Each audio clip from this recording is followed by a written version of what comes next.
Good afternoon, everyone. Welcome to the Personnel Forecasting Part 2 at the Budget Line of Business Spring 2024 Virtual Forum. My name is Janice Butler. I am your host today. I am the Budget Line of Business SME Senior Advisor for Program Management Office. The Budget Line of Business PMO, we work with our 27 partner agencies to develop modern, adaptable, and cost-effective solutions for the federal budget community, process, technology, and your training needs. I'll be managing the chat box. If you have questions throughout, please include them in the chat box for us. During the session, please remain on mute and off webcam while the presenter is speaking to reduce background noise. Finally, after the final session on Wednesday, we will be sending out a post-session survey. We appreciate your feedback, even if you attend one session or multiple sessions.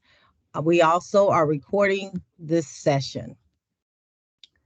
For those of you that are just joining us for part two, I'm still going to introduce our speakers for today. We have with us Dr. Andrew Pavord, aka Andy. He's the founder of the Federal Consultant Allowance, has led budget processes for the DC government and U.S. Small Business Administration and U.S. Department of Treasury. He's also the budget trainer coordinator for Budget Line of Business. We also have Rick Taylor, who served over 34 years in the fields of financial management and budgeting for programs and defense, law enforcement, regulatory, and scientific agency. He has extensive experience in federal working capital funds and appropriation. Also, we have ASL interpreters with us. We have Antonio Goodwin and Kentura Lee. Andy, Rick, turn it back over to you. Great, thank you. I think I've got the first set, Andy. Yep. All right, if you get to the objectives, great.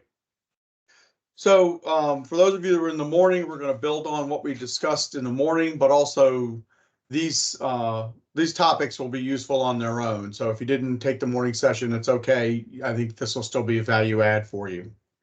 Here's what we want to go over this afternoon.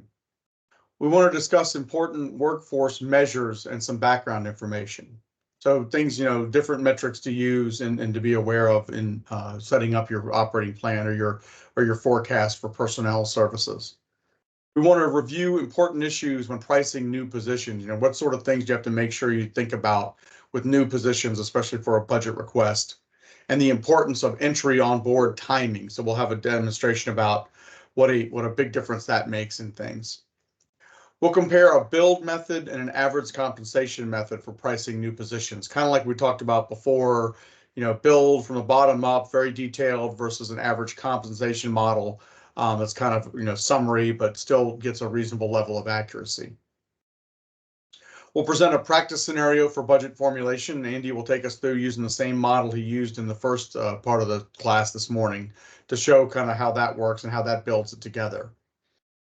We'll then talk about the importance of operating plans for compensation costs. And operating plans are often used across the budget horizon for agencies for both personnel and non-personnel, but they're especially useful for personnel costs.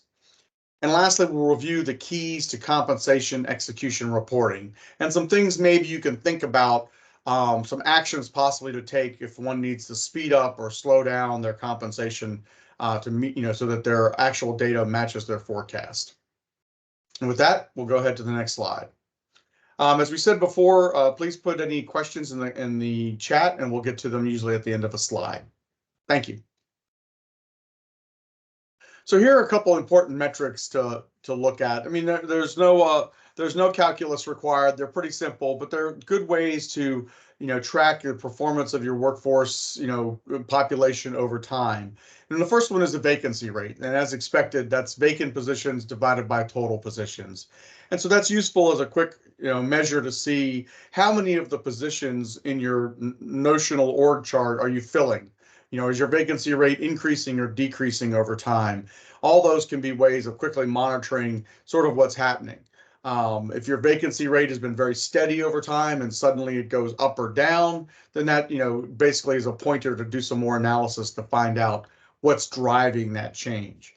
It's also important because you only pay for, occupied positions. And so if your vacant positions are going up, it can point to an area that you might have to have some resources that have to be reprogrammed or at least reallocated to make sure that all your resources are fully utilized during the fiscal year.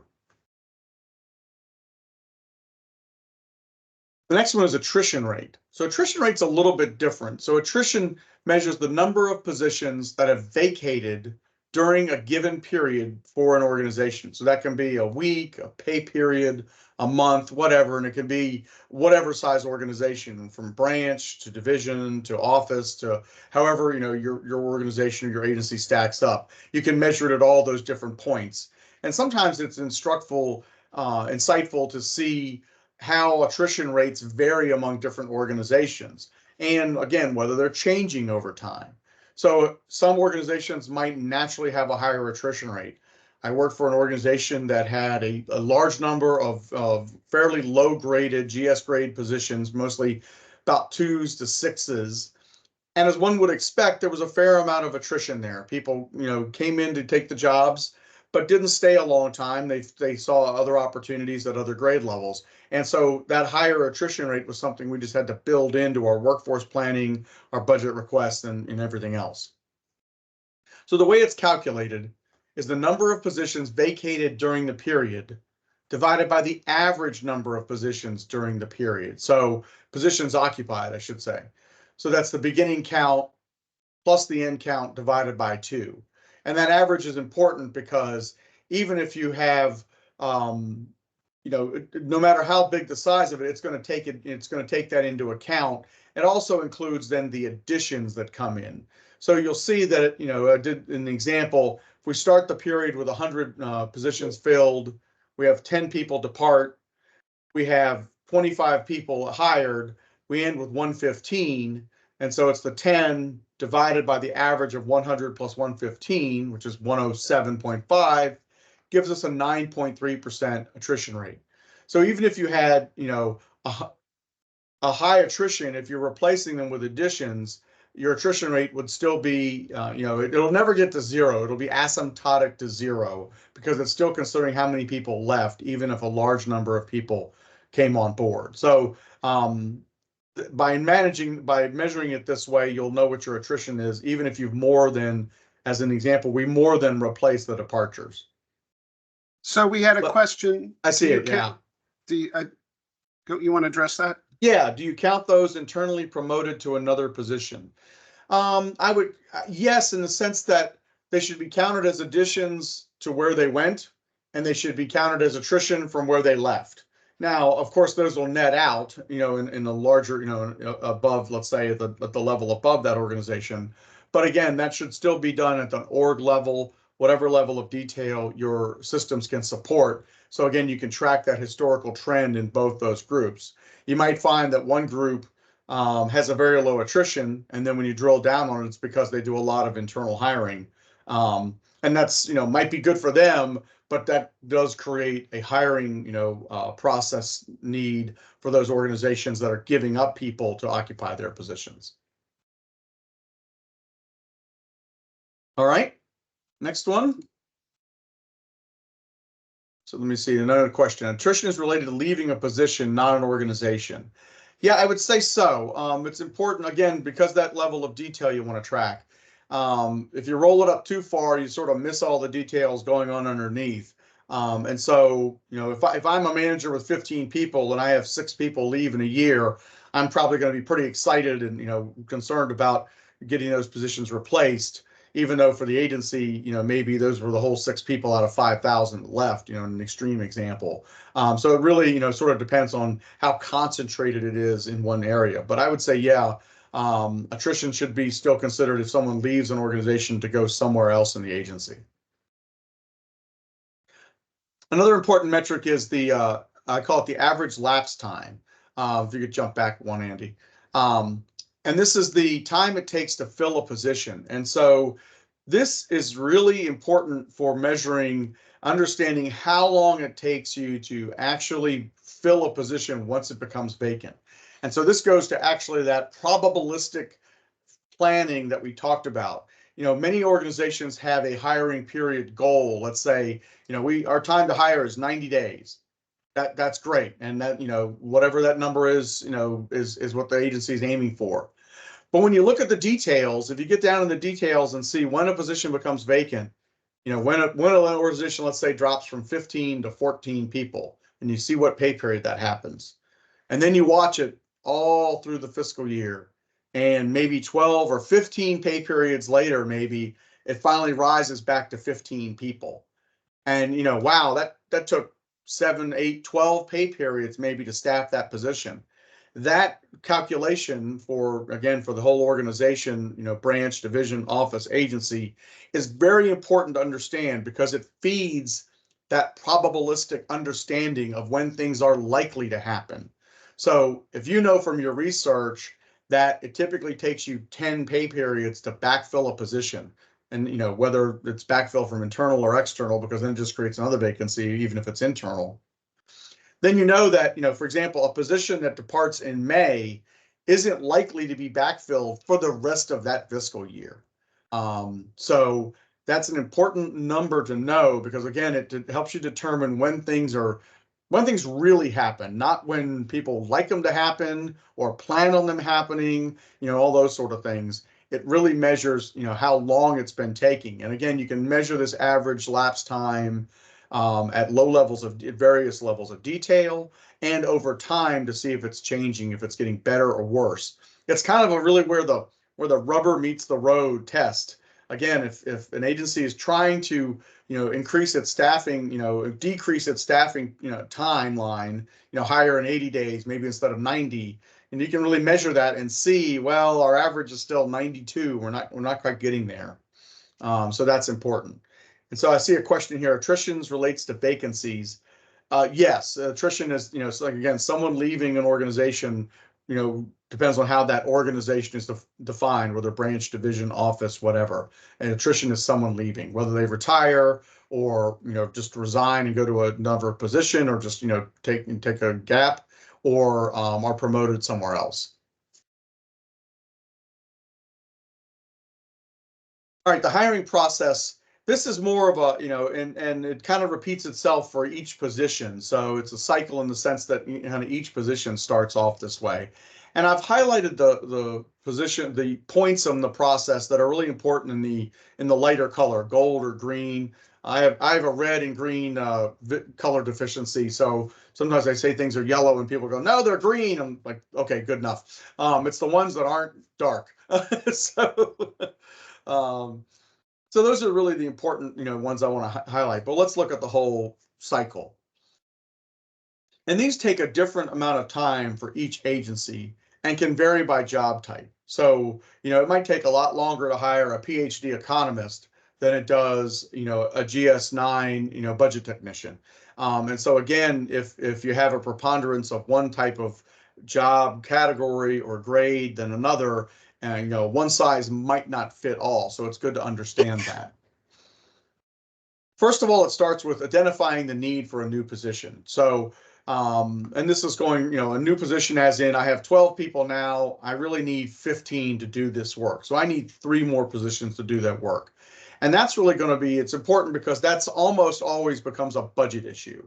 If there's a net new, gain or net gain in position counts for the agency, then that's most likely going to be a budget request element. It's possible it might be accommodated internally, within your current budget levels, but it probably has programmatic impacts, even in that case, that leadership's going to want to highlight and say, hey, we're adding positions in this area to do, more auditing or more inspecting or more reviews, whatever the case may be.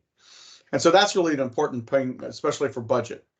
The next step is kind of outside of budget, but it's preparing the HR documents. And what I mean by that is all the things it takes to announce a position. So that usually includes a job description, a statement of duties, a classification as to what GS grade the position will be. Now, some of these can be reused and, over and over can be defined for a position. Like for my budget analyst, GS 14 positions, I had all that, sort of on the shelf and maybe review it, maybe just tune it up a little bit, but it was pretty much ready to go. It doesn't have to be recreated every single time, but you might have a new position or a new position type, and those things need to be factored in. And that can really expand the amount of time it takes, from identifying the position to actually getting it on board.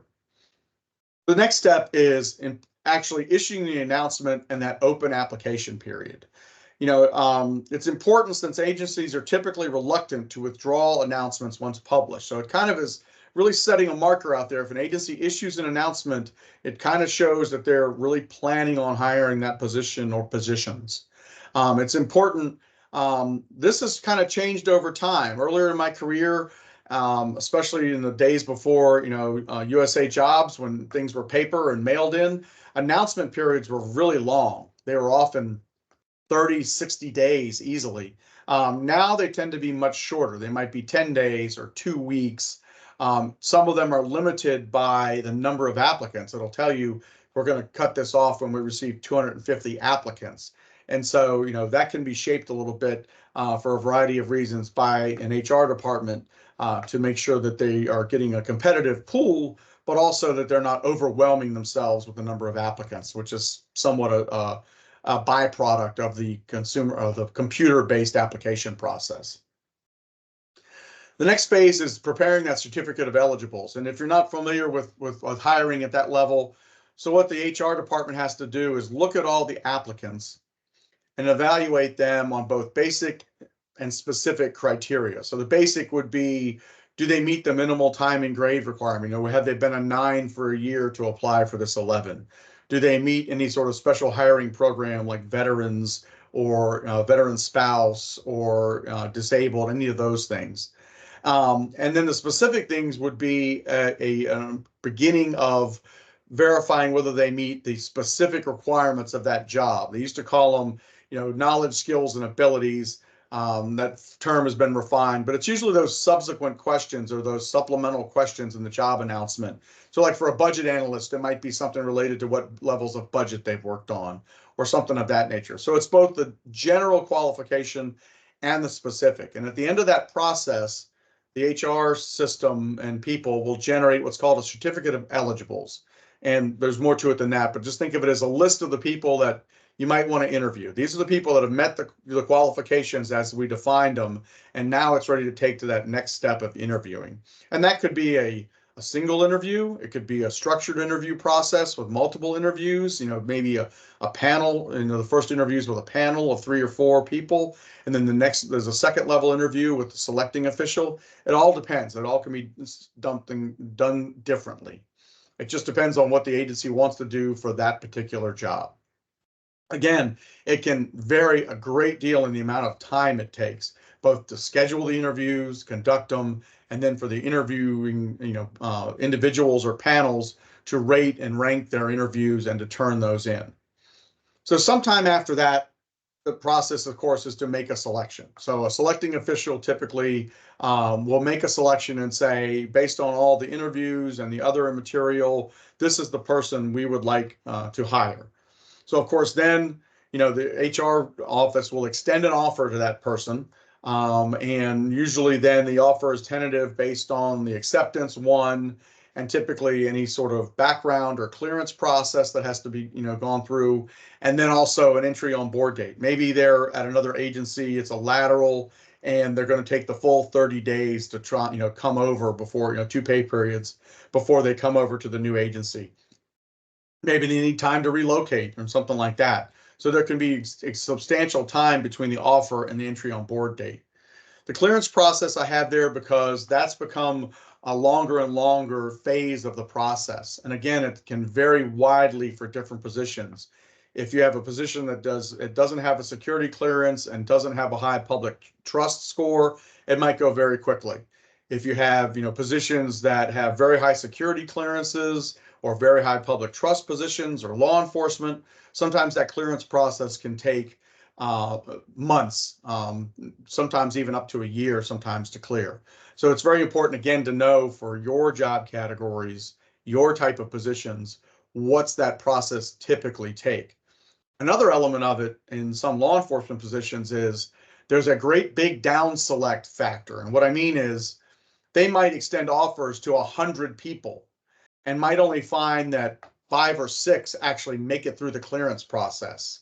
And so if you're trying to hire, 1,000, new Border Patrol agents, let's say, And you know that for every 100 offers you extend, you only get 5 that are actually able to entry on board.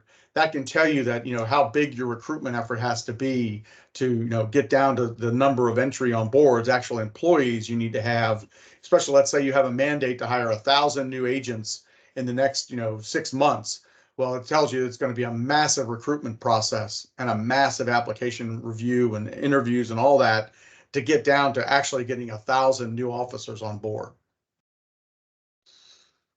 And the entry on board is also, if I could have a flashing one, that would be it, because that's where it hits for the budget. Until they're an entry on board, they're not costing the agency money. They're not collecting a paycheck. Once they enter on board, they start collecting their pay. They start showing up in the payroll reports, at their salary, at their GS grade, at their locale, all that stuff starts happening. So the first parts of it up to that point are all important to know how to, project or forecast the budget impact. Once entry on board occurs, that's where the budget impact starts. And of course, they start earning pay and benefits then. Any questions about this slide and the process? And I've summarized it a great deal. I mean, there's a million wrinkles about the way, the HR process, and I don't mean to simplify it in the sense that making it sound simple. It's just to try to summarize it for our purposes. Okay. All right, so pricing new positions. These are some of the things that, we'd like to know and be sure about. Whenever possible, agencies are trying to add new positions from currently available resources based on the projection of current compensation cost. I mean, they might have some money available that they say, well, we only have 12 people in this branch, but we can find some money out of the current budget to get 3 more positions. But often, like I said, it becomes part of a budget request. If it's a big enough ask, if it's important enough, or as I said, they might have programmatic reasons they want to highlight the fact they're hiring more employees in a given area. They want to, signal to Congress and the stakeholders that, additional people are being hired to address some issue or some problem. It's really important, for the decision makers in Congress prefer to understand what the positions will be doing or what unmet issue they're going to address. And we talk about a little bit of that in justifications, but it's like, so why can't you do this with your current staff or a reallocation of your current staff? Why do you need new positions? So think about that. When offices come to you, with a new position request, you're going to need to be able to write that justification. And that's an important way to be able to talk about it, is say, hey, this is why we need these positions. So the table shows some of the key elements that you need to know for new positions, ideally. And if you don't, you can work around it with, other techniques, but ideally you'd like to know the position starting grade. I mean, so what grade is it going to start at? And is the position on a career ladder? If you're not familiar with that, some positions start like at a GS9, and then with at least satisfactory performance in a year, they go to an 11 and 12 and 13. And so it's a natural progression, and barring some unfortunate circumstance or some lack of performance, that person is going to get that promotion each year. So on top of, kind of the within grade process within a grade, these folks are getting a grade increase every year, or 2 grades, in fact, often, and it's done to incentivize new positions from a recruitment standpoint, so that people can come in and know that they've got a promotion, ladder ahead of them as they work their way up and as their experience changes. The next one is the location for locality pay. And this is very important because the locality pay areas vary so greatly. There's 53 regions across the country, and they seem to add a few more each year. They take that rest of US zone and break it down into specific zones. Some of them are very broad, like Washington, Baltimore. The actual title of the Washington, D.C. area one is Washington, Baltimore, Arlington, D.C., Maryland, Virginia, West Virginia, and PA. So that's because our locality region in here actually includes several counties in West Virginia and several counties in Pennsylvania. And so it's important to understand, where the position will be located to know what locality it's in. This is also made more complex by hybrid or telework positions.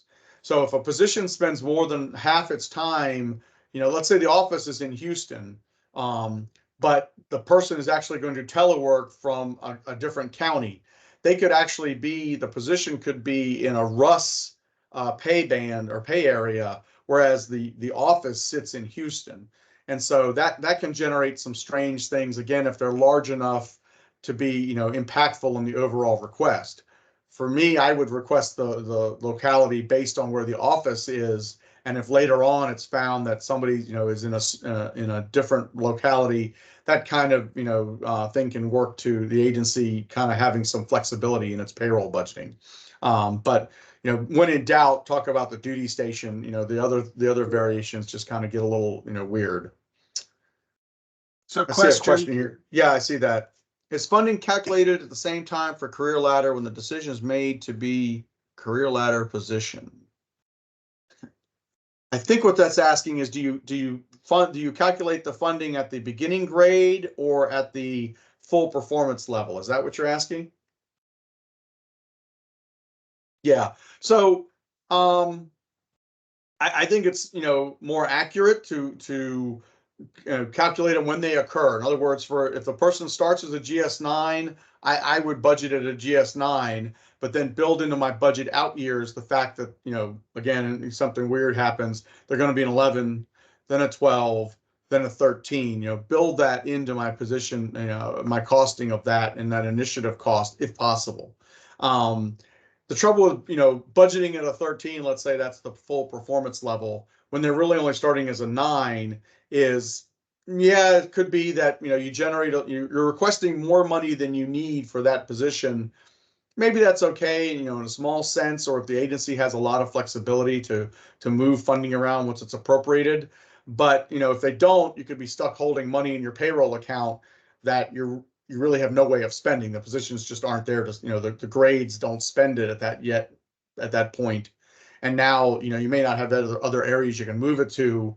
The funds lapse, and nobody ever likes to see, funds lapse. So that's why I would try to budget it at the grades that are going to occur as the career ladder plays itself out. You're welcome. I said the location is good. The occupational series is important.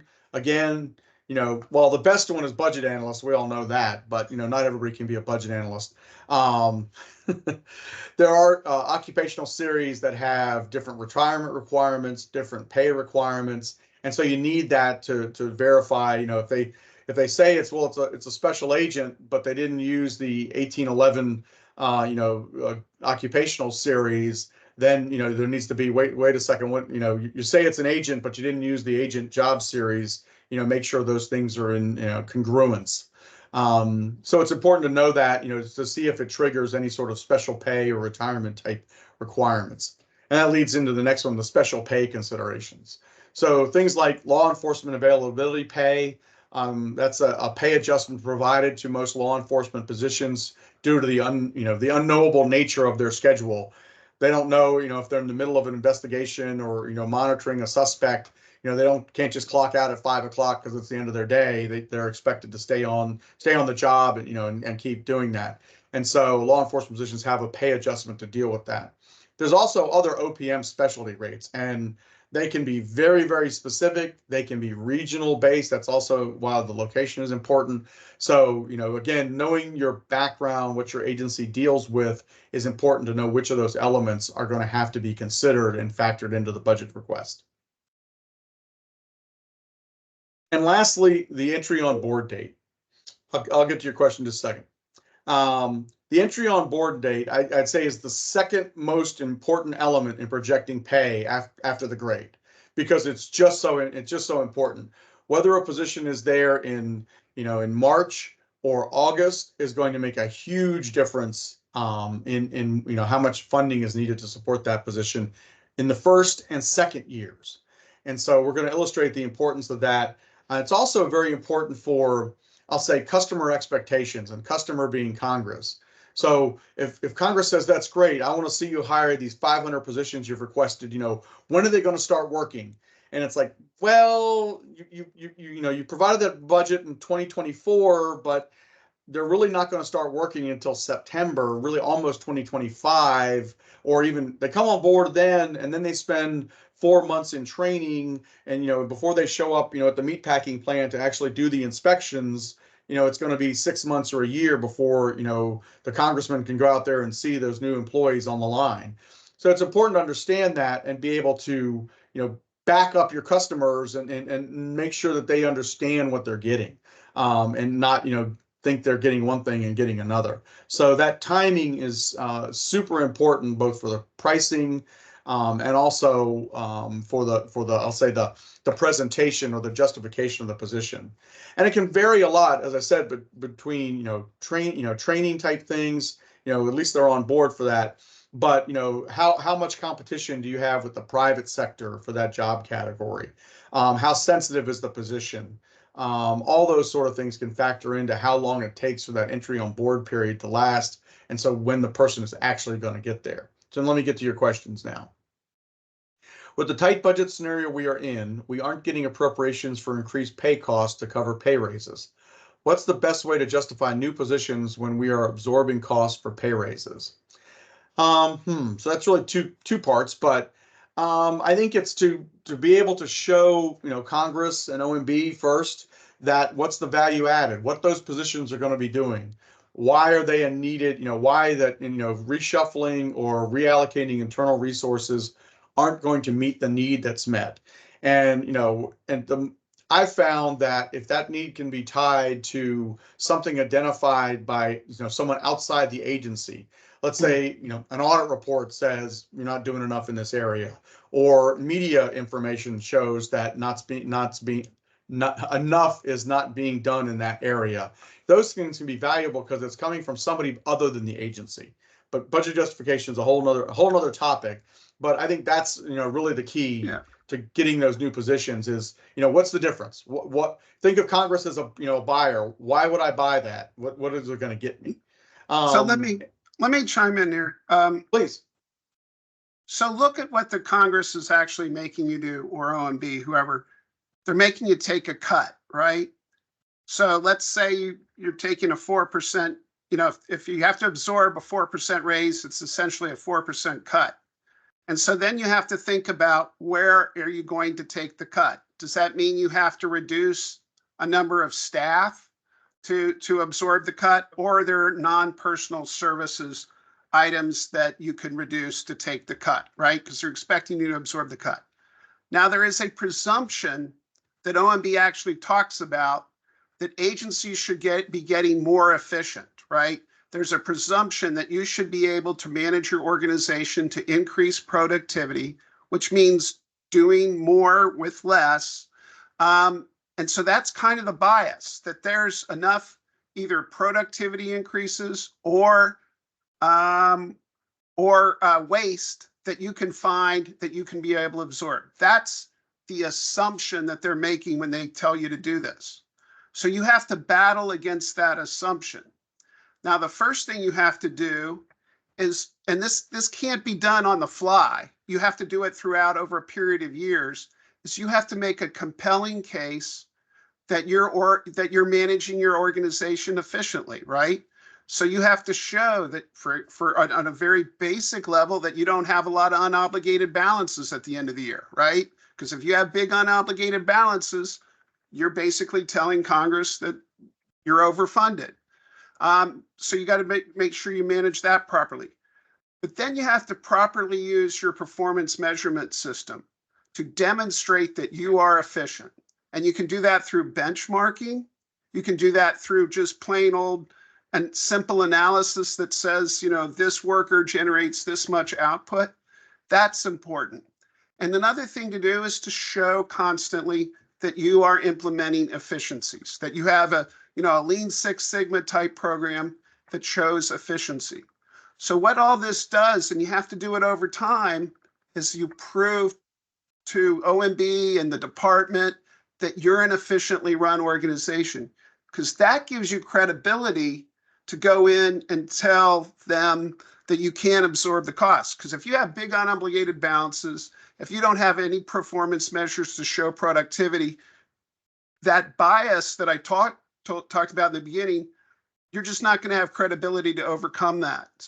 So part of this is the work you have to do in budgeting through the years to get yourself in that position to be able to refute that.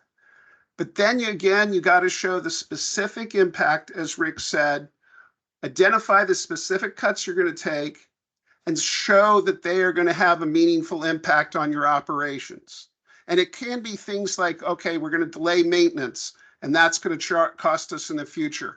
Or we're not going to do training, and so our people are going to lose certification. Or we're going to miss this important conference. But you got to show the specifics. But I will say you are running against the presumption that you ought to be able to have efficiencies. And that makes the argument very, very difficult in a hard way. You know, it's hard. But that's why you're a budget person. You got to do the hard things. So if you have any questions, that's my thoughts on that. Yeah, I think that's all helpful. There is a person that has their web camera on. Needs to turn that off, please. Donna Massino, your web camera is on. Okay. They're on mute though, but yeah, let's go to the next one.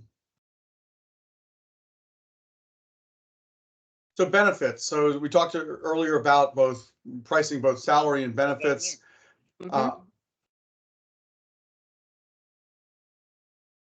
Okay. Sorry, thought I heard us interruption. Anyway, so the analyst needs to determine if the aggregate agency benefit rate is sufficient or a special rate is needed. So again, if you have a very homogeneous workforce, it's all mostly the same job series, then an aggregate is going to be very descriptive.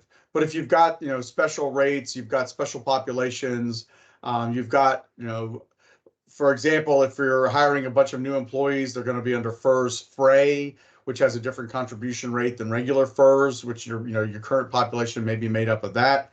And so it's important to understand, what benefit rates are going to be applicable. And, it's also that test of, significance, and not exactly the statistical term, but the idea that, okay, if I hire 5 positions that are FERS Fray, that's not really going to move my aggregate benefit rate. But if I'm hiring, 10% more than the agency currently has, yeah, that probably will do it. So it's just important to test that and make sure, see what's happening.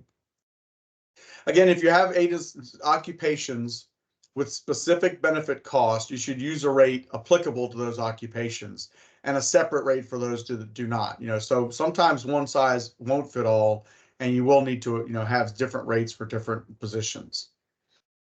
The aggregate agency rate can also be adjusted for issues such as lower retirement contributions. As I said, if you're slowly turning over your workforce to have a heavy FERS Ray or FERS Fray component, then your rate should be adjusted for that, downward actually.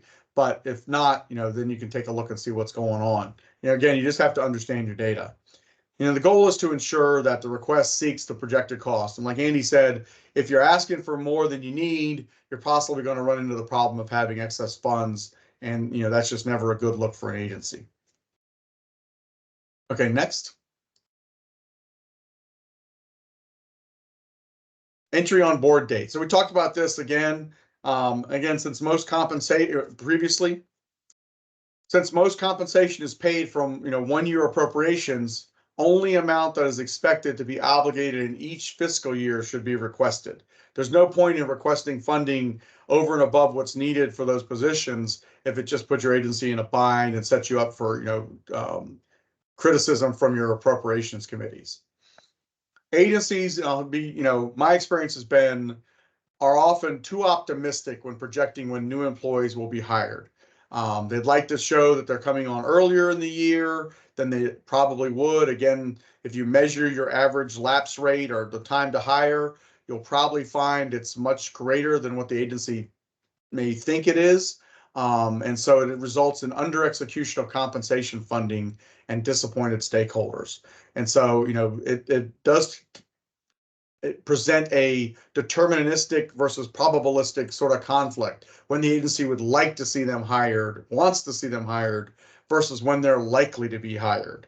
And so, that can be a conflict that has to be often, worked out between, let's say, maybe a program office and the budget shop. And, data is your friend there. When you can show historical trends, again, barring some change in the process that's, thought to speed things up, that, that it takes 110 days to hire, then, you really have the facts on your side.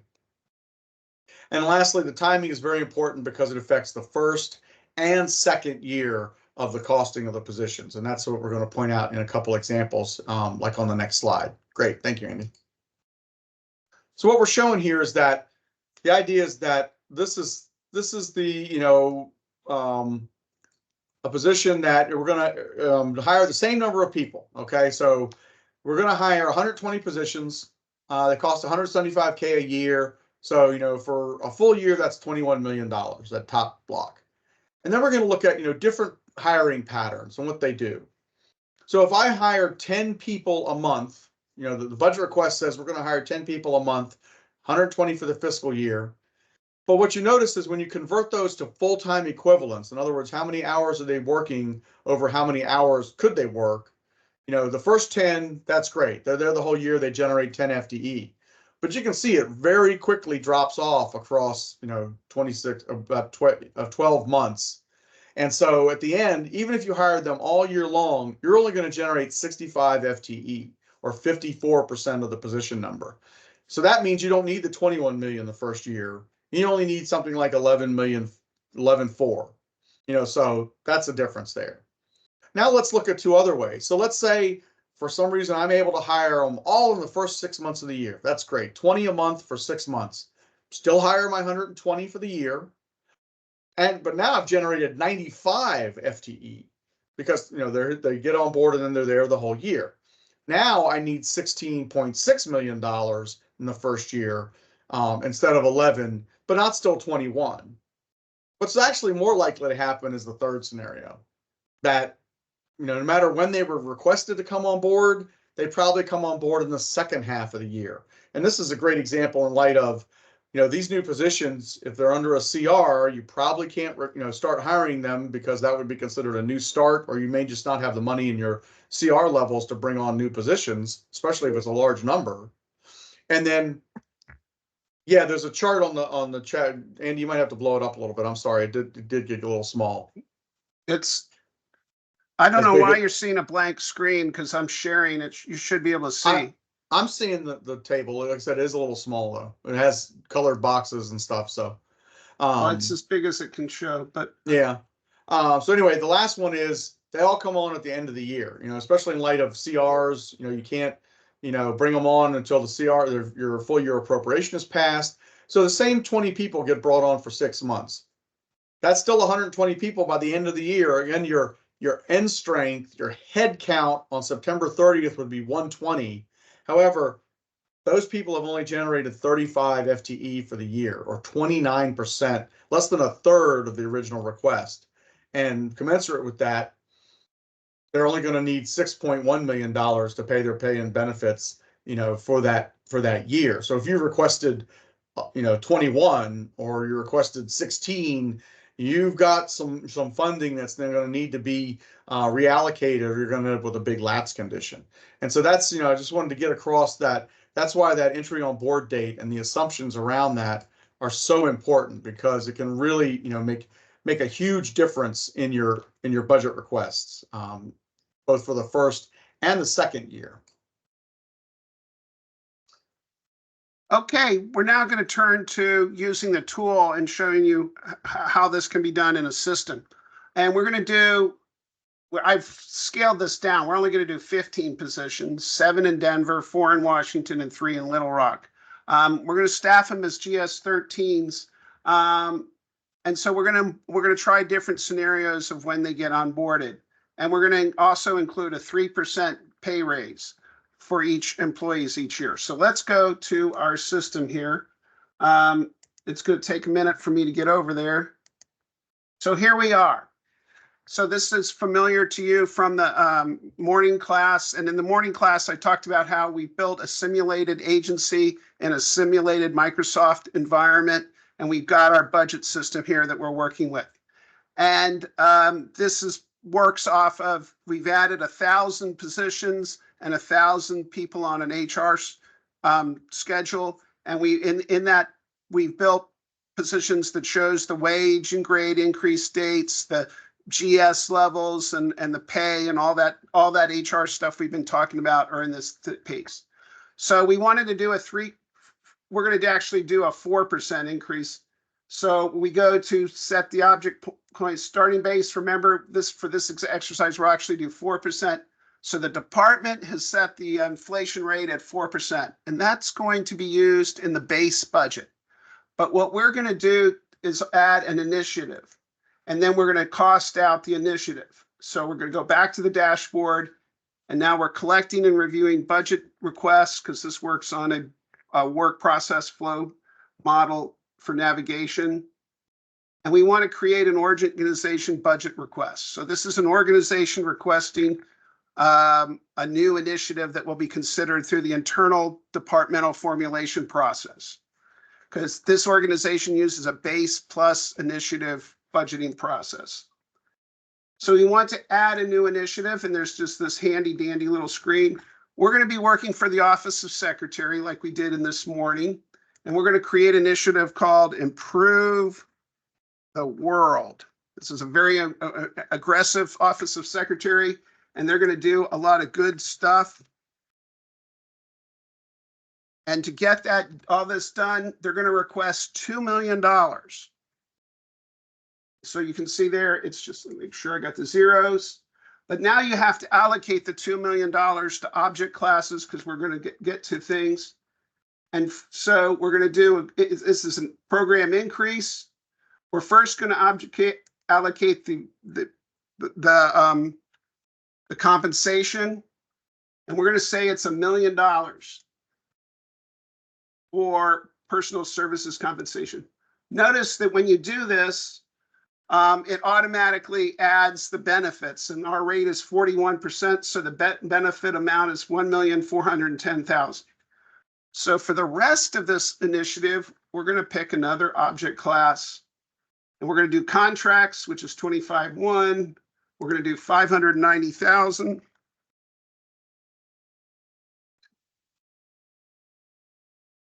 And that's that. So now we've got an initiative that is $2 million with 3 object classes, and we're going to talk about how we would fill the positions. So we submit it. It's going to take a minute to load. Of course, it's a little. And then we're going to go to budget. So now you can see we have this $2 million initiative. But now we got to compute the manpower request and how we're going to do this. And we've been told our plan is to do 7. We want to do, and we're going to pretend we're magical for this initial one, and we're going to request 7 positions at grade 13. And these are in Denver. So we're going to have 7 people working in Denver. At grade 13, they're going to work on Improve the World. Then we want to add another new position. And we're going to add 4 GS-13s in Washington, so DCB, and they're working on Improve the World. Okay. And the last one we're going to do is 3, when they're started fiscal 1, 3 positions, grade 13, and they're going to be at rest of the United States because they're Little Rock. Okay, so we've added our positions, just check them here. That's what we wanted to do. And then we compute total staffing time request.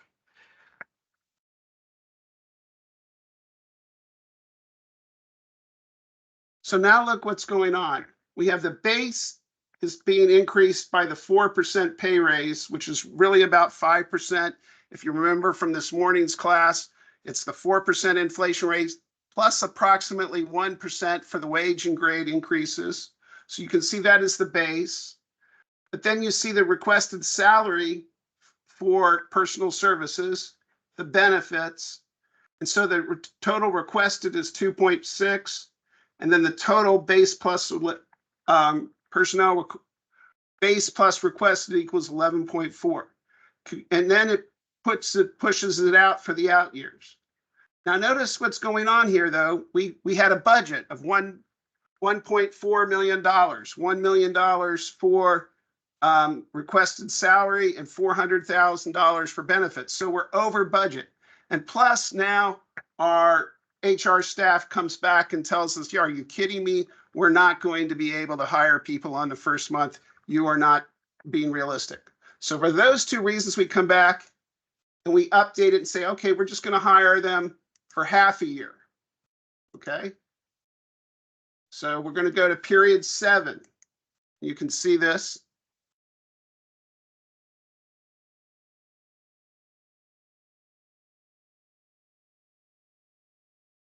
Okay, now let's compute the total cost and let's see what happens here.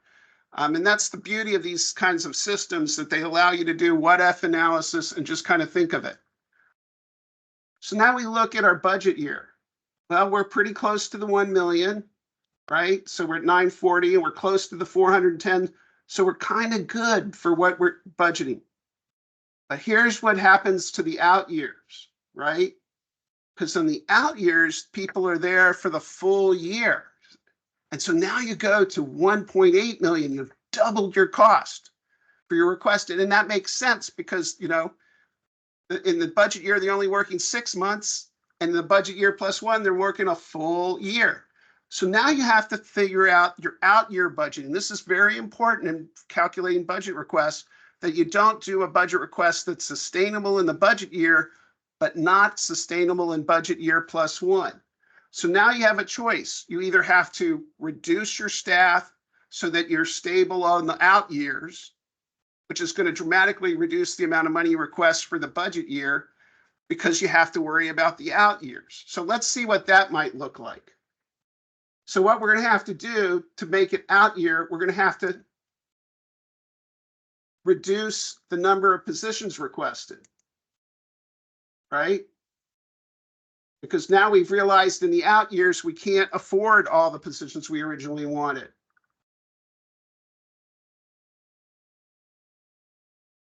So we just, you know, change the dates.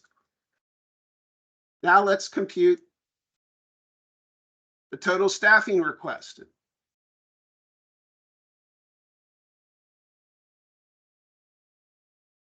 So now we're budget year plus 1, we're pretty good. We're within the $1.4 million that we've allocated.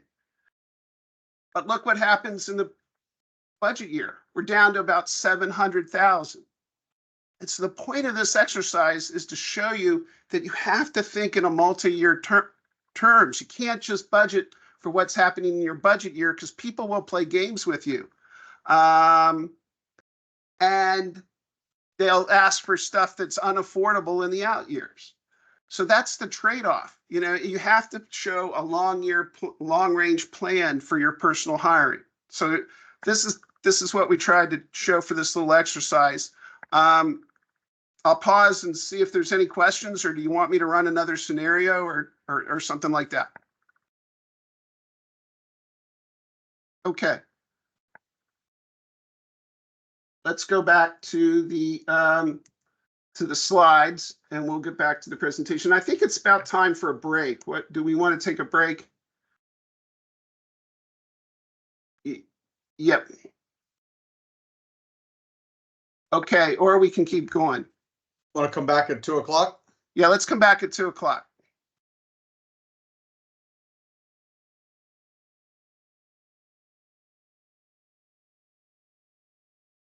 Well, I'll just answer Christine's question. We did a very simple tool just to show what, you know, basically what I wanted to show you. We assumed basically they're all FERS. We didn't calculate. We used a flat 41% benefits rate, but you can build the system to be more specific. For example, you can attach, because most HR data has, you know, whether a person's is FERS or FERS Ray or whatever, it'd be a pretty simple coding to just do the calculation based on what the individual person is. But for simplicity's sake, because this is just a demonstration tool, we didn't do it, but it would be a pretty straightforward coding problem that we could do. Yeah. Well, again, the big thing would be whether they're FERS, like non-law enforcement or law enforcement or air traffic control or something like that. Everybody that enters on board now is FERS Fray. They just have to, as of a certain date, it switched over, just like it switched from civil service to FERS back in 86, I think it was. So they'd all be Fray. Well, but unless they're going from another agency, then they get to have their legacy. Oh yeah, they would, but again, that's going to get in the pricing of the new positions. You wouldn't know that until they're on board, and again, that would be a little bit of an operating plan hit if that was the case. Okay, well, we'll see you at 2:00.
Okay.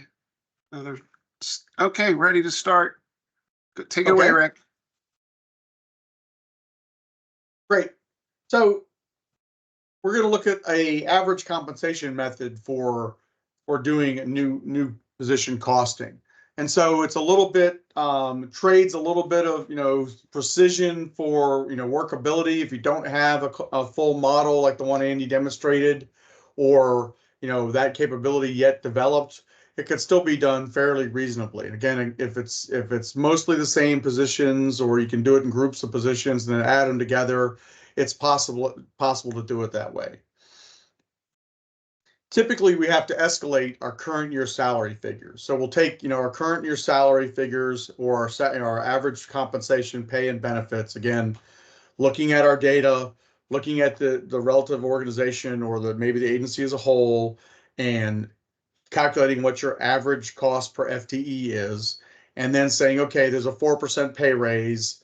You can, escalate the pay piece, and then escalate the recalculate the benefits, or if there's a separate inflation rate applied to benefits, you can apply that. You can do those sort of escalations or sort of adjustments to make it a budget year rate. Again, the pay rate will likely come from OMB and their guidance. And if you use something different, you kind of have a place where you're going to have to defend why you did that. So it's best to use the OMB guidance rate if possible.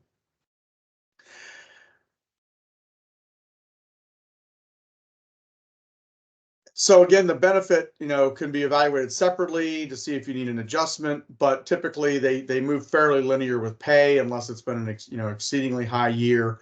Maybe OPM can provide you that guidance, but that should, usually those calculations can be set up. Basically, the idea is you need to take your current compensation costs and make them into a budget year cost. Next slide. Yep, please. So here's a quick example. I just pulled a GS13. I think it's step 1 for the DC area locality. It's 117,692. I escalated it 1 year to get it from 24 to 25. It makes it 120.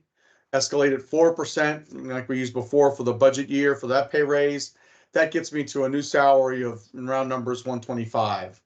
Then I apply my agency aggregate benefit rate, which I'll say, I revalidated to make sure it was accurate. That gets me an average compensation level of 174. I call it 175. So again, you can do it sort of this way. A model is obviously going to be preferable. It does it at a lower level of detail, but you can get to something reasonable this way. Next slide. The other thing then I'm going to do is convert my hiring, when the positions come on board, to their FTE, to the full-time equivalents. And so 8 hires in May, is going to equal 3.33 FTE. 9 in June is going to be 3, because it's a third of the year. Hey, how about that? How that works? And 8 of them in July are going to be 2. Now, if this changes, obviously it could go up or down, but those 25 positions in the first year are only going to generate 8.33 FTE. So again, I went back to that average compensation amount I just calculated, because that was average compensation per FTE. And that's why even this morning I said I prefer to use a per FTE figure, not a position figure, because then I've got per FTE, I've got FTE, bingo, my pricing, comes out almost automatically. And so that tells me for FY26, for the pay and benefits, I need to request about $1.5 million. Now for 27, and I didn't do another inflation, it's going to be the complement. So that 25 positions calculated 8.33 FTE the first year. So the next year they're going to generate, what's that, 18.67 FTE. So that's going to be, you're going to need to request an additional $2.9 million on top of the 1.5 million to fully annualize those positions, or make them on an annual basis. That doesn't mean you're getting anything more. You're just paying the full year cost for that same 25 people that got hired in May, June, and July. And so, like I said, but that would need to be inflated by whatever pay raise assumption there would be in FY27. So we have a couple questions. Okay. Are foreign service overseas positions calculated the same way? I have to claim ignorance on that. So foreign service is actually a different pay system than general schedule. And so you'd have to refer to someone who's or the guidance on foreign service positions. I know their entire pay structure and benefits are very, very different. It's almost akin to military pay. It's a completely different system. And we used to do that at Treasury because Treasury had at the time some overseas people. And Yeah, you still what have there liaisons, is, yeah. there's a whole world of foreign service calculations. It depends on the country that they go to because they get different things based on country. And there's a whole methodology around that that really is beyond the scope of this particular class. But just be aware that, yeah, that's really a complex and an interesting process. And the next question. The other wrinkle I'm aware of with those is, so locality pay, as we know it, also affects your benefits and influences, how much the agency contributes to retirement. There are some geographic-based pay differentials that don't affect your retirement. They only affect pay. And so one would need to know, which one of, which beast you're dealing with to really calculate benefits and things like that as well. So there's a lot of wrinkles to it. Sorry, I missed this, but should we estimate the grade calculations at step 5, assuming steps will be normally distributed for new hires from elsewhere in the government? I mean, you could do that by looking at prior history, pull it from your HR and calculate it. It's the only way I know. Rick, what do you think? Yeah, I mean, again, a lot of it goes to, I sort of feel like in a courtroom, what can you prove? I mean, if you estimate them at step 5 and, when your OMB examiner, drills down to that level and questions it, and if you can show, as Andy mentioned, that, well, over the last, 3 years, we've hired people from other agencies and, this is what we end up hiring them at, then, you might be able to make a case. Otherwise, I typically go with step 1. Again, unless it's something that you have a high suspicion they're going to come in at a higher grade. It's interesting that recently OPM put out guidance that said agencies are no longer supposed to include salary history in either private sector or government in setting pay for positions coming into the government or even returning to government. In other words, just because somebody got a pay that's equivalent to a 13 step 7 doesn't necessarily mean they'll get that step. They might have to come in as a step 1. And so I think it's important to make sure that you're complying with all the guidance in the budget projections. Yeah, there are certain positions that historically generate higher step grades, but I don't know how the new policy of OPM may affect that, because there used to be positions that were considered kind of senior GS-15s that you would normally, because they were viewed as stepping stones to SES. So you would attract a lot of senior GS level people with lots of steps. And there are other positions that are like your first GS-15 positions that, where you're getting people who are promoted from 14, and those would be lower steps. But I don't know how the new policy is affecting that. And if anyone has any thoughts or experience with that, please put it in the chat. Another one where that's an issue is SES positions, because SES positions are literally just a band, depending on the upper limit of it depends on whether the agency has an OPM approved performance measurement system, but it's truly a band. You have no idea where someone will be placed in that, until an individual is hired and made an offer. And so that's a case I would probably use the top of your relevant band for your agency, sort of defensive budgeting, ask for the most there, just to make sure that you're covered. And, the incremental amount that you may be over is probably can be, plowed into someplace else. Or you could, do the average, the midpoint of the band also. But again, there are no steps. It's just literally a band. So you have no way of knowing until an individual is hired and where they'll be placed.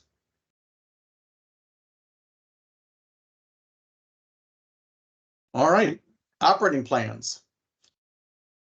So an operating plan, as we talked about, is kind of a fresh look, a current projection of resources needed for the fiscal year. In this case, we're going to concentrate on compensation. So, you made your budget request, roughly 2 years ago, and went up to the Hill, you got it, and now it's like, maybe maybe something happened like, well, we got our 50 positions we wanted, but Congress also put in a 6% pay raise instead of the president's budget requested 4%, but as is typically the case, didn't provide any additional funding for it. They almost never do. In fact, in my career, I don't think they ever provided additional funding when they actually increased the pay raise. And so you've got to come up with that out of hide. And so the operating plan process would be an opportunity to kind of balance that and say, okay, how are we still going to bring on the 50 people because, our appropriators are really counting on seeing those 50 people added to our roles, but how are we going to afford them because now our overall pay base increased? Those are sort of discussions that can come into play during an operating system planning. So it's that fresh look. It's that, here we are now, where are we headed type thing. And compared to the available funding level, it'll highlight those surpluses or shortfalls in your resources that have to be addressed. So it might point out that again, your hiring was delayed because of a long CR, you couldn't start with it. And now it's going to actually say, well, we're going to have excess payroll funding.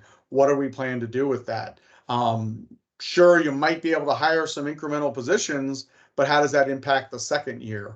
All those decisions, or at least can be discussed or, fleshed out during an operating plan process. So I'd just like to point out that an operating plan really should be kind of a forecast, right? Because if it's not a forecast or if it's not in line with your forecast, it's not a realistic plan. So this is the one point in time where the forecast should sort of equal the plan. Now, as you go on and get more information, the forecast will diverge from the plan. And that, of course, is going to tell you whether you need to take action to bring the forecast in line with the plan, or at least keep the forecast within the budget constraints. So, next slide. No, one more point. The big thing is to ensure that projections are reasonable, probabilistically determined, and understood by the decision makers. So they know what's baked into this. And it might be a sense where you make several projections, kind of a high, medium, and low, or optimistic, pessimistic, or however your nomenclature may feed it, to show those decision makers exactly kind of here's the range that we talked about in the forecast of the possible outcomes. Okay. So your building blocks are going to be, in similar operating plans. What is the up-to-date look at this? So your prior year actual data. Excuse me, the Blue Angels are practicing near my house, so it's a little bit, occasional jet noise is distracting when they're that low. So much of the compensation rolls forward from the preceding year that the prior year data, as you said, especially the last pay period or last month of the prior year, really becomes the best predictor going forward. It's the, where you last were. If you last paid 4,500 FTE in your last pay period, well, you're starting off with 4,500 FTE. Even if that, you only barely got to 4,500 FTE in that last pay period, that's what you're starting the new year with. And so that last pay period is really valuable data for jumping off for the new year. The president's budget request is also an important benchmark to look at. It's really what, you told Congress you were going to do with the money. And so anything that varies from that really needs to be reconciled to that and make sure that the agency leadership, understands what changes they're contemplating in terms of the president's budget. If we went to Congress and said we were going to do X, Y, and Z, and now we're going to do X, Y, and M, we want to have a ready explanation for why we're doing that and worked out. And that's something your legislative affairs people can work with, all that sort of thing, so people understand what's happened. Changes occur. Most times people get that, but it's important so that it doesn't look like you asked for one thing and now doing something completely different without being able to explain it. Of course, the enacted level is going to be what shapes the whole thing. So whether you think that's a CR, a full year CR, or a full year appropriation, then that's the controlling factor that's going to set what your operating plan is targeted towards. And this is true both quantitatively as well as qualitatively. And I emphasize that because you might have statutory requirements, in your appropriation language that says, you're going to do this. It's rare, but Congress may say you will hire 50 inspectors, meat inspectors to do, poultry in the United States. And not doing that would be a violation of the appropriations law. Or much more likely, they'll probably have something in the report language, as I said, is a recommendation, although a very strong one, that Congress would like to, or Congress hopes to see 50 new inspectors added by the end of the fiscal year. Again, if the agency is not going to achieve that, it'd be better to start communicating that, working with leg affairs, people like that, to get Congress used to that idea versus just coming to the end of the year and say, hey, so did you get those 50 people? And you're like, well, no, we didn't, because the pay raise went up 2%. We couldn't afford to hire them. That's probably not the approach that's going to be a long-term success with the appropriations committees. And many times when agencies don't incorporate report language recommendations, they end up with statutory language direction. So that's all important to keep in mind. And the other idea is that, or the other thing is that during a CR, agencies are not allowed to take actions which represent new starts, not previously approved in the continued appropriation, or take actions that can be expected to require a congressional appropriation should the final appropriation provide a level less than the CR. In other words, you can't put Congress in a box and say, well, during the CR, we're going to hire these 500 people, and then they'll have to give us enough when they give us our appropriation to fund them because they'll be on board. Now, that's not true. One, OMB will probably prevent that because your apportionment won't be sufficient to do it. But it's just the idea that you can't put Congress in a box and sort of force them to do something. That would end badly for the agency, to say the least. And so CRs, one of the most disruptive things, especially those sort of outside government don't appreciate, is that it pushes back all those hiring plans. Typically, agencies are very reluctant to start any part of the hiring process until they know the funding is in place. And while that is very sound, there are some approaches that can help shorten that, but they do involve maybe a little bit more programmatic risk, a little bit more reputational risk. But it really depends on what the agency tolerance is, for that sort of activity, how aggressive they want to be about pursuing those objectives. Okay, next slide, please. So the alternatives, you want to look at what the alternative funding levels might be. At one time, it was very common to have, of course, the president's budget level. Then your House appropriators typically first would pass, their bills in the House appropriations, subcommittees and full committee, and maybe voted on by the full House. You'd have a bill from the House to look at. Then you'd have a bill from the Senate to look at, and it likely was going to be different, both in, again, quantitative and qualitative reasons. And you'd have to look at all three of those levels to see, like, maybe where things were looking. And then at one time, it was also common to then have a conference committee, that body that's developed to reconcile differences between the House and Senate. That could yet be a fourth level of funding. And so at one point, you might have 4 different funding levels you're trying to compare to see, where your forecast, which is kind of insulated from that, how it compares to those funding levels. Now, of course, in the generation of omnibus or minibus accounts, you might get a House level or maybe a Senate level, and then it might be radio silence, until the very end. Maybe your leg affairs people can pick up some information here or there, but for the most part, it's president's budget, and then it's almost, something that pops out the end under an omnibus. And so with that, it's going to be very important for the budget staff to understand where the flexibilities are and where adjustments can be made when, you don't have a new funding level to really compare it to. So you're really going to have to update your projections, each pay period as they occur.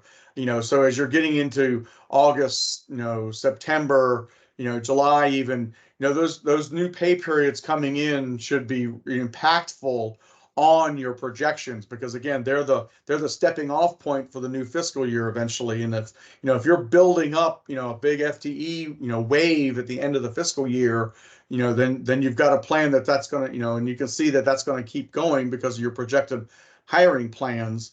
That's going to maybe make things tough if you don't get the requested level to support that. If you're in a downward slope, the opposite can be the case. If you're shedding FTE and coming into lower and lower numbers, and that's something new since the president's budget was incurred, you might, have surpluses that have to be, plowed into somewhere else to avoid lapses. So like I said, that those projections are going to need constant updating, especially in that fourth quarter of the fiscal year, to keep it as fresh and as relevant as possible. So one thing back, we're going to go into some, on this slide, some activities you can do to kind of accelerate things and some things maybe to slow down. So that's a good segue.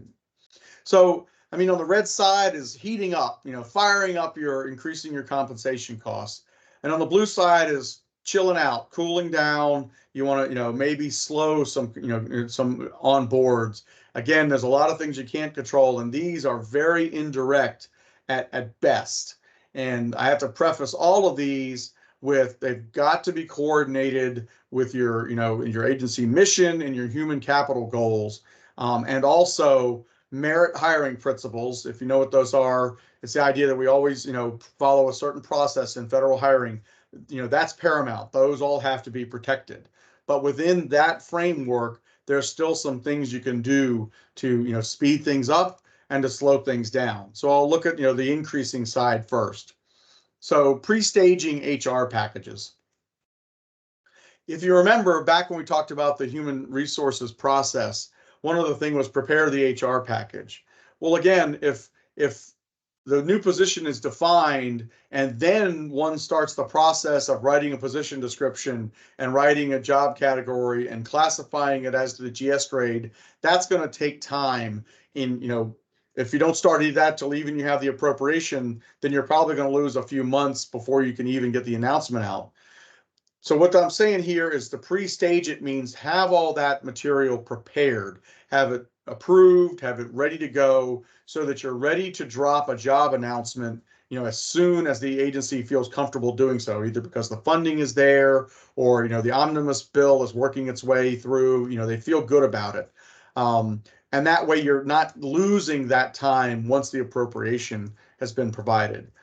It's even conceivable that because jobs do not incur obligations until they're on board, some of these activities can go forward even in the absence of funding. But again, that's got to be coordinated with, throughout the agency that they're accepting, that issue. OPM does not like it if agencies put out announcements and then withdraw them without selections. So there's a lot to be worked with there. But again, sort of extreme times cause for, more innovation, more innovative measures. And something a lot of agencies use in a less sort of dramatic way are to use open registers. And so we've seen these many departments that have large amount of hiring in certain job categories will use an open register, and so people can continuously apply to them. And then every so often, the agency can pull a list of people and then start them through the hiring process. That can again collapse that time frame to make it more likely that you get people on board sooner. Again, if your job categories meet that and your agency is set up to do that, that's a possibility. You could decrease your application period or limit the applications. As I said, application periods in the days of USA Jobs are now typically 2 weeks to 30 days. At least that's what I've seen. I haven't done any analysis, but just kind of feel. So those are getting smaller. The other thing that's becoming much more common is limiting the number of applicants. This can be done. They often say in the job announcement, we're going to limit this to 200 applications. We close it after the 200th is received. Well, whatever that number is, 250, 300, whatever it needs to be, at least limiting it not only means you can get started because now the announcement is closed, but it also means there'll be fewer people and fewer resumes to be evaluated by your HR analysts and fewer, a smaller pool to be interviewed. And again, all those things decrease the time, are likely to decrease the time needed to bring someone on board. Again, heavily coordinated with HR. Another one is to use multiple selections. So you've done all the work to, write a job announcement. It's for a GS-13 financial analyst or, financial manager. Oh, I'm sorry. That's another thing. Generalize your job series. In other words, there are job series are come in families. So like the 300 series is financial management. The 1800 series are law enforcement and investigative positions. Science is another one. There's a, physical scientist series. There's also chemist, physicist, geologist, those sort of specific series. If it supports the job requirements and you can use a more general job series, like a financial analyst 301 instead of a accountant 343, no, I'm sorry, 318, that can shorten it. More people will qualify. You'll get, more applicants in a shorter period, and that can help maybe help your recruiting so that you can reach a broader pool, get more applicants, and then move on with things. If you have a very, very specific job, series, you might take you the full 30 days before you even get maybe a handful of applicants. So a generalized job series can help with that. But lastly, on the multiple selections, that's so powerful because you've had all the time, you've done the package, you've done the, you've had the announcement period, you've had the evaluations, you did the interviews, and now after 6 or maybe 9 months of effort, you make one selection. And so, in July, so, you're going to generate a quarter of an FTE after all that work. Well, if you can structure it such that multiple selections can be made from that announcement, be they for one office or maybe other offices, you have a register that, a bunch of people need budget analysts. And so maybe, you announce it in such a way such that 5 or 6 budget analysts can be hired for different divisions or offices, all off the same register. Now you've got 5 or 6 people or 50 or 60 or whatever multiplier are coming on board after that investment in the HR process versus a very small number. Unfortunately, sometimes the HR process looks at things sort of, we do it once and then we hire one person, then we do it again and hire another person. And, some agencies are very innovative in this area, some a little bit less so. But to the extent, like I said, you've paid that upfront investment of the HR process. If you can now get multiple people on board, that can really improve your compensation cost performance, and get it, on schedule or, improve its performance over time. So let's look at the other side. Here we are, maybe exactly what happened. Congress passed a pay raise that was greater than what's in the president's budget. Now you've got these people here. What are you going to do to, kind of dial back your compensation costs, cool things down, slow it down? Well, one of the things is that, they're sort of the mirror of the two. There's no doubt, but there's a couple that are unique. Delay your announcement release. Don't put the announcement out until, maybe a pay period or 2, which is a month, round numbers, into the fiscal year. You buy yourself that month, they're going to slip out of that month of pay is going to slip out of that fiscal year window likely. Again, if it coordinates and fits with everything else that's needed, but just doing that can, slow that down and move some of those costs in to the second year, but at least they won't be in the first year, the immediate problem. You can increase the selection period, maybe open it up for 30 days instead of 2 weeks, maybe 45 days, whatever, leave it open longer. The downside is you may get a flood of applicants. The downside, I'll say, of USA Jobs and computer applications is you get what we used to refer to as serial appliers. Sometimes you'll open an announcement, especially a public notice, and you will get thousands and thousands of applicants because people can just click on it, apply for this job, click, and their resume is uploaded and they're in. And, you can quickly overwhelm the process it takes, to evaluate, thousands and thousands of resumes that have been submitted. So that technique needs to be used strategically. You can delay the entry on board date. Maybe you offer people longer, from the time the offer is made, you say, can you enter on board 60 days from now, not one pay period from now.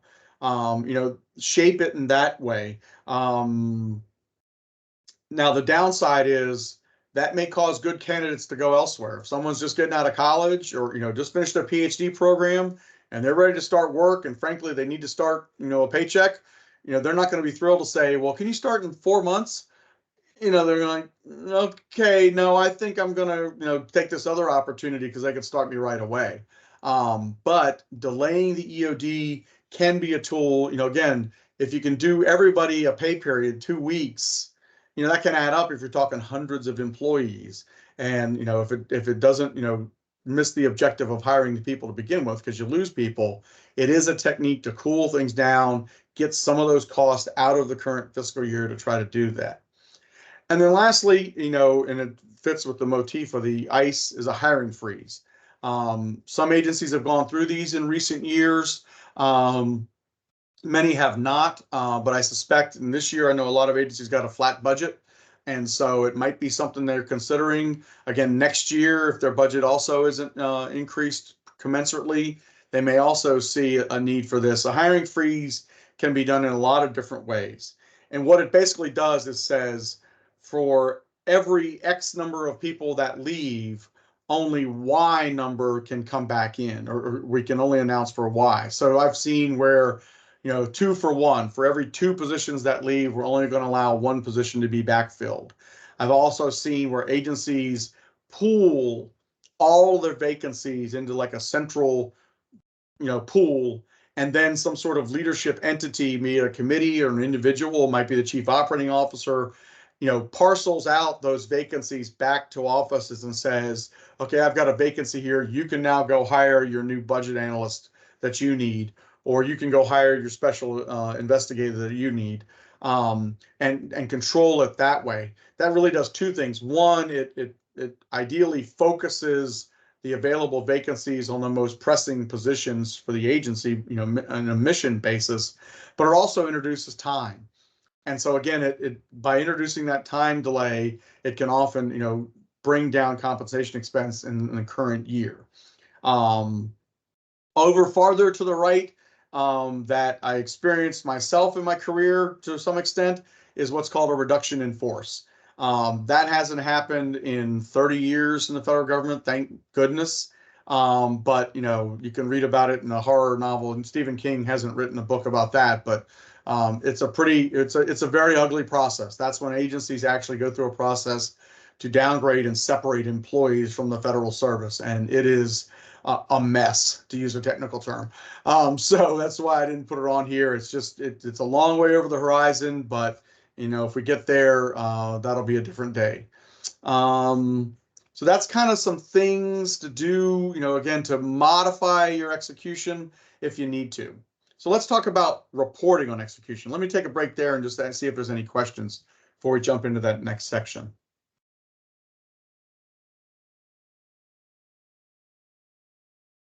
Give it a second here for the chat to catch up.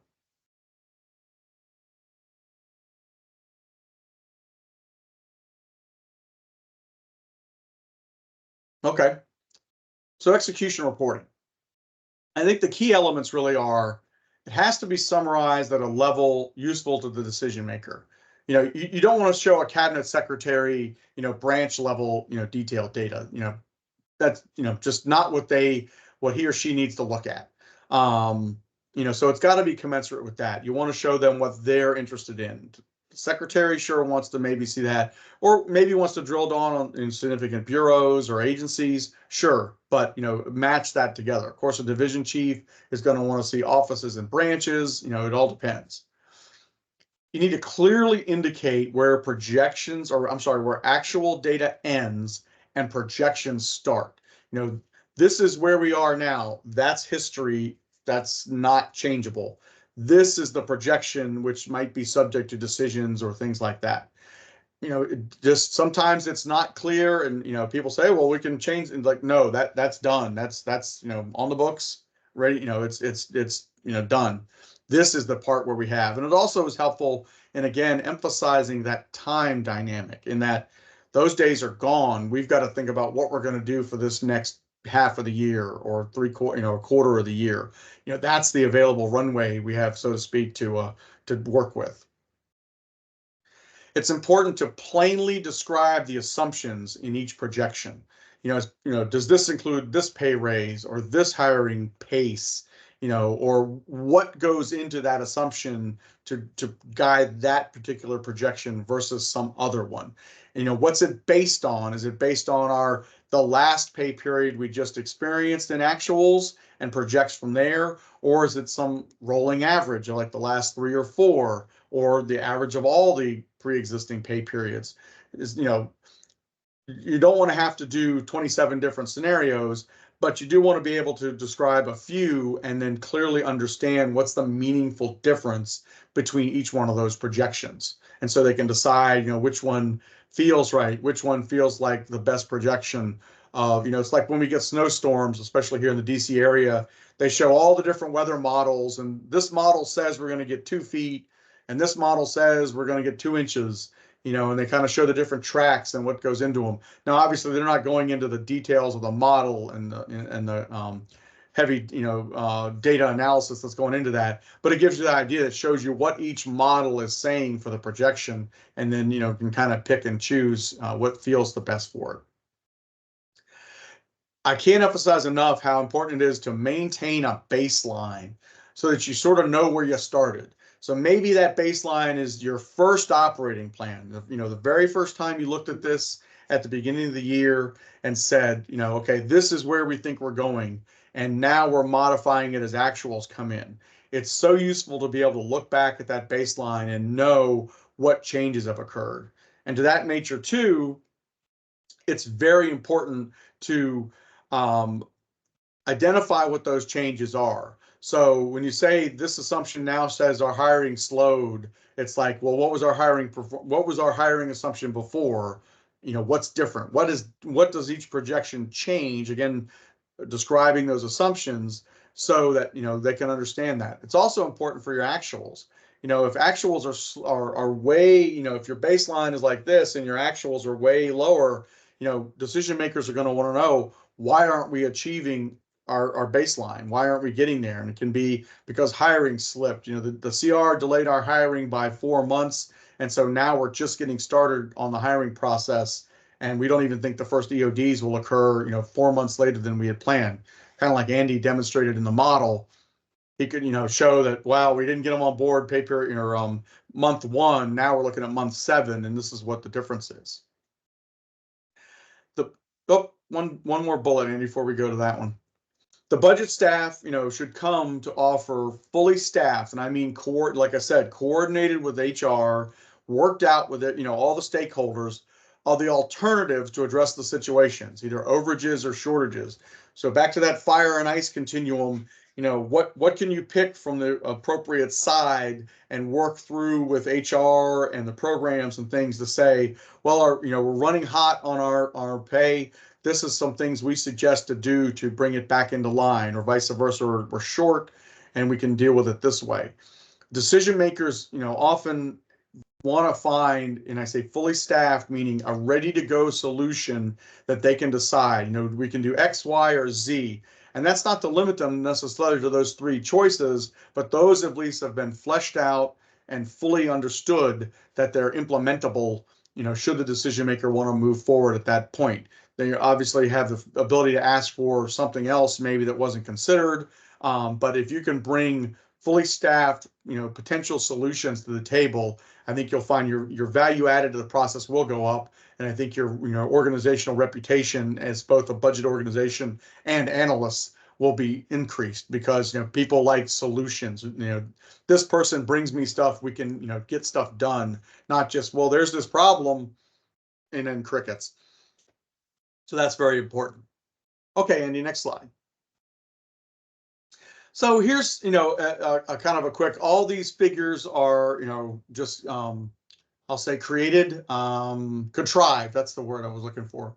I made them up just to kind of show, how one way you might look at it. So what this shows is that we've got this, organization. It's got 26 pay periods. It's got a budget of 385 million. Is their compensation budget. And here we are in pay period 14. We just got those actuals in, and we've expended $192 million. So what are we going to do? So we're kind of tracking towards our budget. We're not really halfway, a little bit halfway through the year. So we're a little behind. So what are we going to do? So I've laid out, 3 different possible projections. So projection 1 projects what we're forecasting if we use the average of the preceding pay periods as, what we think is going to happen. So that just says these 14 pay periods, we averaged those and did, 12 more pay periods using that average. Very straight line, very smooth. Shows that we're going to under execute our compensation budget. Okay. Projection 2 uses the figures just from the last pay period. So that says, okay, pay period 14, achieved a certain level of spending. We're going to use 12 more of those and project it from there. And that gets us to 384. So very close, and these are in big numbers, but very close to our budget. So the last one is actually factors in, we're going to use the average of pay periods 10 through 14, kind of a rolling average. And then we're going to add to that for pay periods, 15 through 19. So we use those 4 pay periods to project the next 4 pay periods. And then we show, well, we have this planned EOD. We're going to bring on some people in pay period 20. And so once they've been brought on board, what does that do to our projection? You can see the line starts to pull away and start to go up from the other 2 projections, even the middle one. And so that says, well, okay, we get our people on board, but now we're going to over execute our current budget. So the decision might be to slow those positions down to keep it within the budget, or it might be to find additional resources. Maybe decision makers want to pull some money out of the non-personnel side if they have that flexibility, and push it over into the personnel side so they can achieve that. But again, it looks, you can see where the actuals end, the heavy black line, and then where the different projections take you, and what, and briefly what's included in each one of them. So the decision maker has an appreciation for kind of what their range of outcomes is. But again, that's, just contrived numbers, just showing a possible way to portray it, in a way sort of I like to see it, but there's a million variations you could do. Oh, so a question is, do we use a Power BI projection tool to create these examples? Sure, that would be, a great way to do it. I've done it in the past just using spreadsheet. I should say just, being a 4-letter word, using spreadsheets. But obviously a Power BI tool would probably be much more flexible and much more effective in doing those sort of projections. Oh, that's a good one. How do agencies typically deal with students? Do they generally depend on absorbing the costs, or do they factor in? Are you talking about interns?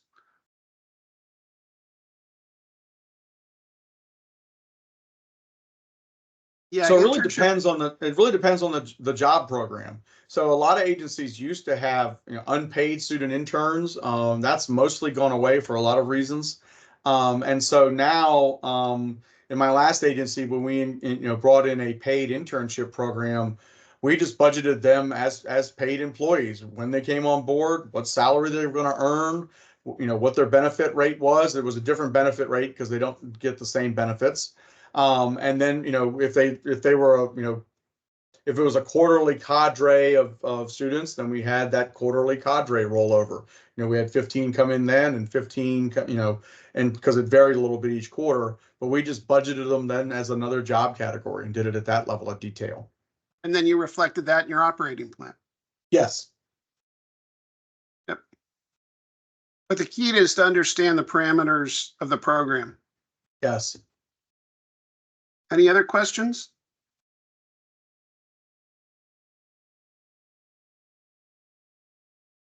Okay.